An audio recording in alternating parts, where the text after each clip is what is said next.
Há uma regra no Mundial da FIFA de 2026 que ninguém queria, que ninguém pediu e de que praticamente ninguém gosta. E ainda assim, ela está lá. Obrigatória, fechada, aplicada em todos os jogos, dentro e fora de portas. Sob o calor abrasador do Texas e também no ar perfeitamente climatizado, a cerca de 20 graus, do Mercedes-Benz Stadium, em Atlanta. Uma paragem de 3 minutos. 2 vezes por jogo. Chamam-lhe pausa de hidratação, e enquanto os adeptos por todos os Estados Unidos assobiam o árbitro no momento em que ele levanta o braço para assinalar, a Fox Sports conta discretamente o dinheiro. Comecemos pelo que aconteceu de facto, porque esta história não nasceu de uma boa intenção que se descontrolou. Começou no momento em que a FIFA confirmou os Estados Unidos, o Canadá e o México como anfitriões do maior mundial da história. 48 seleções, 104 jogos, estádios espalhados desde a escaldante costa do Golfo até ao noroeste Pacífico. Assim que esses acordos foram assinados, toda a gente percebeu que o calor seria um problema real em determinados locais. Dallas em junho, Miami em julho, Guadalajara à tarde, calor a sério, daquele que mata pessoas, se não houver cuidado. E, nesse ponto muito específico, nesse caso limite genuinamente perigoso, a FIFA tinha um argumento. Quando as temperaturas ultrapassam os 38 graus, ninguém minimamente sensato se opõe a que os atletas tenham 30 segundos para beber água. A ciência é clara. O precedente existe. O desporto sempre se adaptou ao calor extremo. Mas não foi isso, de todo, que a FIFA construiu. O que a FIFA construiu foi outra coisa completamente diferente. A pausa obrigatória chega ao minuto 22 e volta a chegar ao minuto 67, 3 minutos de cada vez. Em todos os jogos, sem exceções. O termômetro é irrelevante. O local é irrelevante. A existência de cobertura é irrelevante. Uma equipa que joga em Houston, num dia de 4 graus, recebe a mesma paragem que uma equipa que joga dentro de um estádio totalmente fechado e climatizado em Atlanta, onde a temperatura é regulada por uma máquina e onde o conceito de calor exterior é, literalmente, ficção dentro daquele edifício. A mesma pausa, a mesma duração, a mesma janela publicitária. Essa incoerência não é uma falha, é o desenho da regra. E o próprio presidente da FIFA, Gianni Infantino, acabou por dizer em voz alta aquilo que normalmente fica por dizer quando tentou defender LEA. O argumento dele, apresentado com total confiança numa conferência de imprensa, é este. Se a FIFA usasse pausas de hidratação apenas nos estádios quentes e não nos frios, os treinadores nas cidades quentes teriam uma janela de 3 minutos para reorganizar a equipa a meio de uma parte. Uma oportunidade para falar diretamente com os jogadores, reajustar a equipa em termos táticos, alterar os gatilhos da pressão e as linhas defensivas. Enquanto os treinadores em estádios climatizados não teriam essa mesma janela. Isso seria injusto. Portanto, para tornar tudo igual, toda a gente recebe a pausa. Infantino acabou de dizer abertamente ao mundo que uma paragem de 3 minutos a meio do jogo é uma oportunidade tática relevante, suficientemente relevante para criar um desequilíbrio competitivo se fosse permitida apenas em alguns jogos. Disse que é uma ferramenta de treinador tão poderosa que a justiça desportiva exige que seja padronizada nos 104 jogos. O que significa que o próprio presidente da FIFA, ao tentar defender estas pausas como uma simples medida de hidratação, confirmou tudo aquilo que os críticos vinham a gritar desde antes de a bola rolar pela primeira vez. Isto são tempos mortos táticos, ao estilo americano importados diretamente para o futebol. Infantino não refutou esse argumento. Validou-o. Apenas lhe acrescentou a palavra justo à frente. Thomas Tuchel, selecionador de Inglaterra, foi direto. Disse que as pausas interrompem e alteram a identidade de um jogo de futebol. A frase é precisa e está certa. O futebol é um desporto de embalo, de pressão que se constrói e se liberta, de uma equipa que trabalha durante 40 minutos para criar uma vulnerabilidade e depois a explora numa única transição implacável. Uma pausa de 3 minutos, inserida cirurgicamente ao minuto 22, quebra esse ritmo. Dá à equipa encostada às cordas exatamente o fôlego de que precisava. Permite ao treinador reiniciar e recalibrar. E se uma equipa for construída em torno de pressão sustentada, daquelas que querem asfixiar o adversário durante os 45 minutos inteiros, esta pausa não é neutra. Trabalha ativamente contra ela. Marcelo Bielsa, selecionador do Uruguai e uma das mentes mais respeitadas do futebol mundial do ponto de vista analítico, colocou a questão de outra forma. Disse que dividir o futebol em quartos não acrescenta nada e retira muita coisa. Bielsa passou décadas a pensar no que faz do futebol futebol. A forma contínua do jogo, a maneira como os espaços se abrem e se fecham em tempo real, a forma como a fadiga se acumula e se transforma numa arma ou numa fragilidade. Quando se introduz uma pausa obrigatória, não se para apenas o relógio, reinicia-se o estado físico e mental de 22 pessoas. Permite-se uma reorganização tática ao nível de uma substituição sem gastar uma substituição. Transformam-se partes em quartos. E se vamos ter quartos com pausas e tempos mortos, então já não estamos a ver futebol. Estamos a ver outro desporto vestido com a roupa do futebol. Até os treinadores que tentaram ser diplomáticos não conseguiram vender verdadeiramente a versão oficial. Luís de la Fuente, selecionador de Espanha, campeão mundial em título, e treinador experiente, só conseguiu dizer algo como: "Bem, com calor faz sentido." E logo a seguir admitiu que não fazia ideia de por que motivo se aplicava a mesma regra dentro de estádios climatizados. Os defensores desta regra não conseguem realmente defendê-la, só conseguem encolher os ombros. Então onde entra o dinheiro? A Fox Sports detém os direitos de transmissão em inglês do Mundial nos Estados Unidos. Pagou aproximadamente 2.500 milhões de dólares por esses direitos ao longo de vários ciclos do torneio, uma aposta gigantesca no crescente apetite americano pelo futebol. E quando a FIFA anunciou as pausas de hidratação obrigatórias, aconteceu algo muito interessante para a Fox. Cada pausa de 3 minutos é um intervalo publicitário completo, ecrã inteiro, não há imagem dentro da imagem. O jogo não continua atrás de uma faixa. Para. Completamente. E a Fox enche esse tempo morto com anúncios. Cada espaço publicitário de 30 segundos durante este Mundial na Fox custa entre 200 mil e 300 mil dólares nos jogos da fase de grupos. Esse preço sobe para cerca de 750 mil dólares nos jogos da seleção dos Estados Unidos e nas rondas a eliminar. Com espaço para aproximadamente 4 anúncios por pausa e 2 pausas por jogo, isso significa 8 espaços publicitários premium por partida. Em 104 jogos, são 832 potenciais espaços publicitários dentro do jogo que simplesmente não existiam antes de a FIFA criar esta regra. A conta, como a BBC Sport noticiou depois de falar com especialistas da indústria publicitária, é devastadora. Só a publicidade emitida durante as pausas de hidratação deverá gerar mais de 250 milhões de dólares para a Fox Sports nos Estados Unidos. E essa é uma estimativa conservadora. A análise do The Hollywood Reporter colocou a faixa plausível entre 500 e 600 milhões de dólares, quando se inclui plenamente o preço dos jogos premium.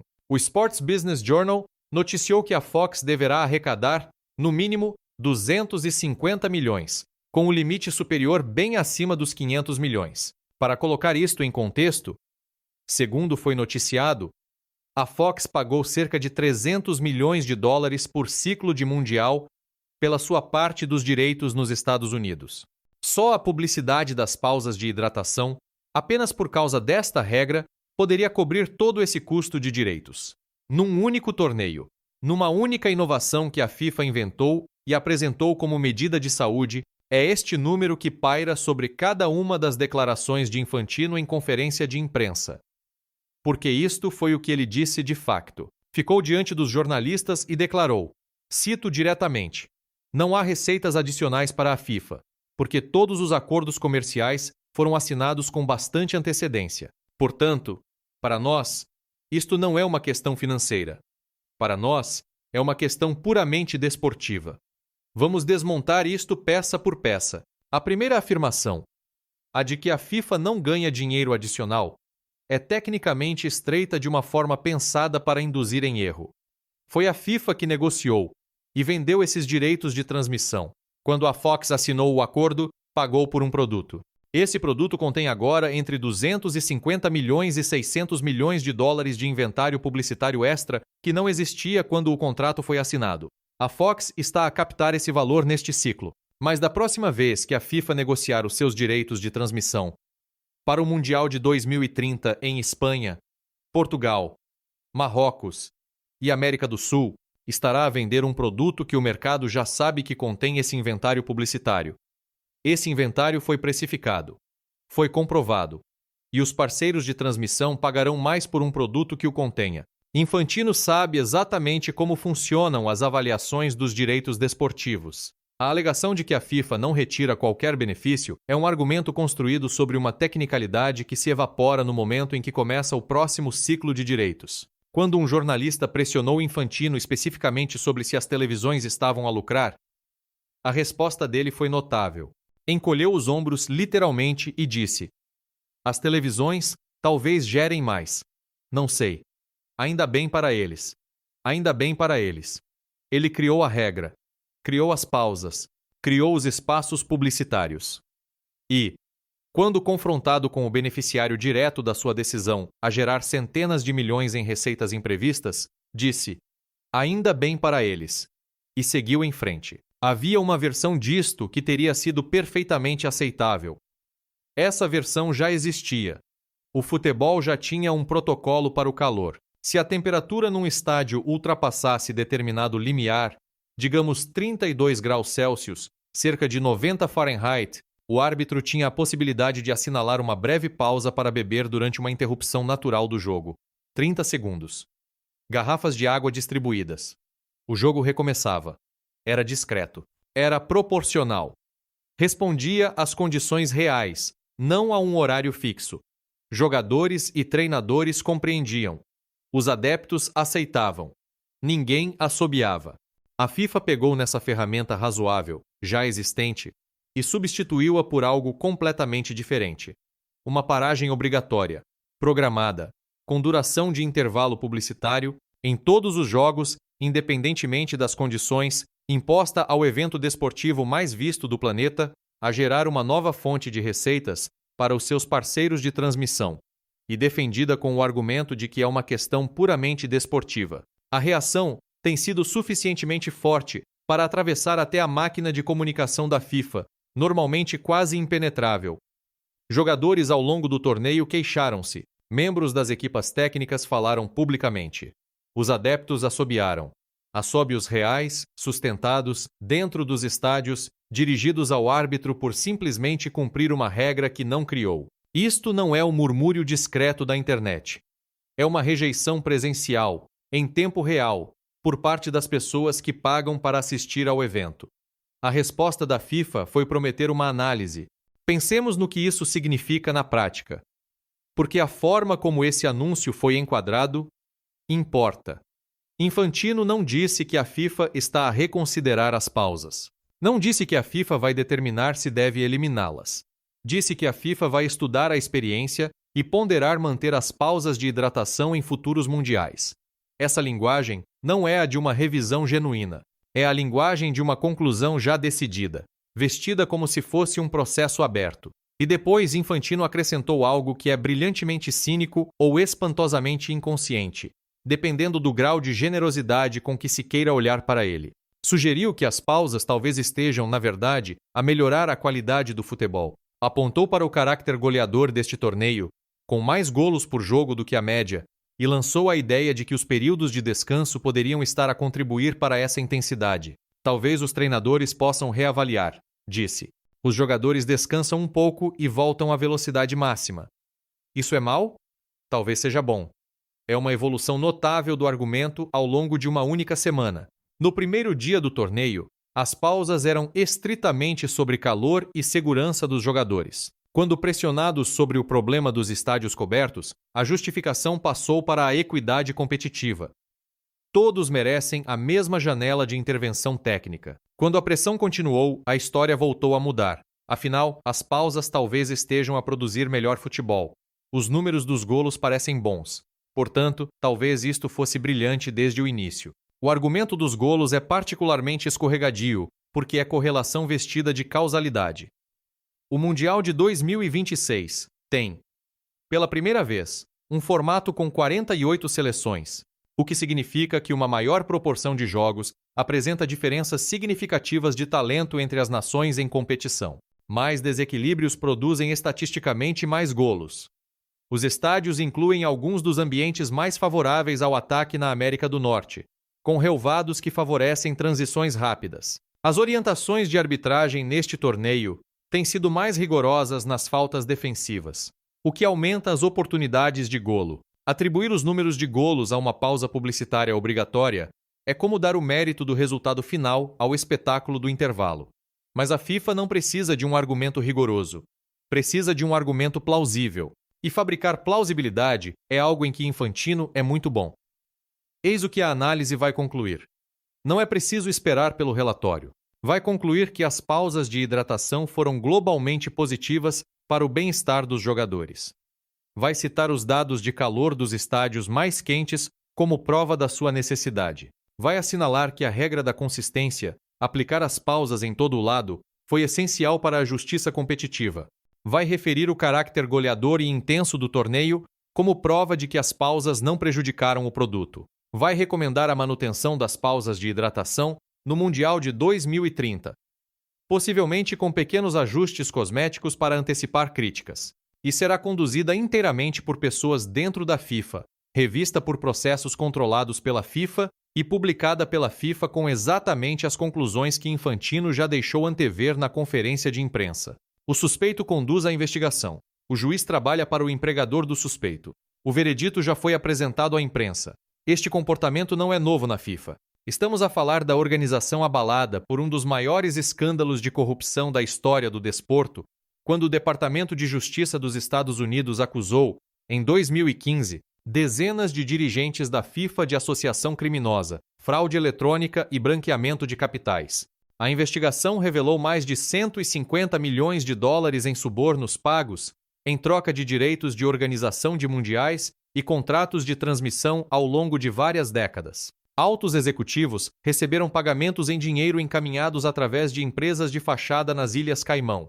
Direitos de marketing foram vendidos em troca de comissões pessoais. Todo o aparelho do organismo que governa o futebol internacional funcionou, durante anos, como um mecanismo de enriquecimento privado vestido com a linguagem do desporto global. O próprio Infantino não estava entre os acusados. Chegou ao poder em 2016, eleito com uma plataforma de reforma depois de o escândalo ter decapitado a liderança anterior. Apresentou-se como a opção limpa. O tecnocrata que reconstruiria a confiança. E, durante algum tempo, a narrativa aguentou-se. Mas o padrão de comportamento não desapareceu, apenas se tornou mais sofisticado. O modelo do suborno, que exigia dinheiro vivo a mudar de mãos em quartos de hotel, era confuso e deixava provas. O modelo atual é mais limpo. Cria-se uma regra. A regra gera receitas para os parceiros. Os parceiros ficam agradecidos. Essa gratidão aparece quando os direitos são renegociados. E a pessoa fica no púlpito a dizer que isto é uma questão puramente desportiva, que não há receitas adicionais para a FIFA, e que ainda bem para eles, e tecnicamente nenhuma dessas afirmações é falsa da forma como a fraude eletrônica é falsa, e ninguém acaba numa prisão suíça. O Mundial de 2026 bateu recordes de assistência, ofereceu momentos extraordinários dentro de campo. Apresentou o futebol a uma geração de adeptos americanos que viu a sua seleção competir perante estádios esgotados. O futebol propriamente dito, aquilo que acontece entre as pausas, foi por vezes genuinamente cativante. Mas a história da pausa de hidratação não é uma nota de rodapé. É um caso de estudo. É a demonstração mais clara possível de como a FIFA funciona quando há dinheiro em cima da mesa e uma justificação desportiva plausível disponível como cobertura. A regra nunca foi principalmente sobre o calor. O calor foi o pretexto. O produto vendido foi o inventário publicitário. E os 250 a 600 milhões de dólares que fluem para a Fox Sports durante janelas de 3 minutos que o mundo do futebol não queria nem pediu, são a prova. Infantino disse que não ganha nada com isto. Disse, ainda bem para eles, quando os seus parceiros lucraram. Disse que talvez até esteja a tornar o futebol melhor. Há uma palavra para uma organização que cria as condições para lucros enormes, afirma não retirar qualquer benefício e agenda uma autoinvestigação para validar as suas próprias decisões. E essa palavra não é desportiva. A pausa de hidratação estará no Mundial de 2030. A análise dirá isso mesmo. A única pergunta que resta é se alguém no mundo do futebol, os jogadores, os treinadores, as federações, os adeptos, fará pressão suficiente entre agora e então para forçar um resultado diferente. Tendo em conta a última década da história da FIFA, o que aconteceu depois de 2015, o que as acusações revelaram e o que foi reconstruído depois disso, a aposta mais sensata é que não. A aposta mais sensata diz sempre que não quando a FIFA é a casa.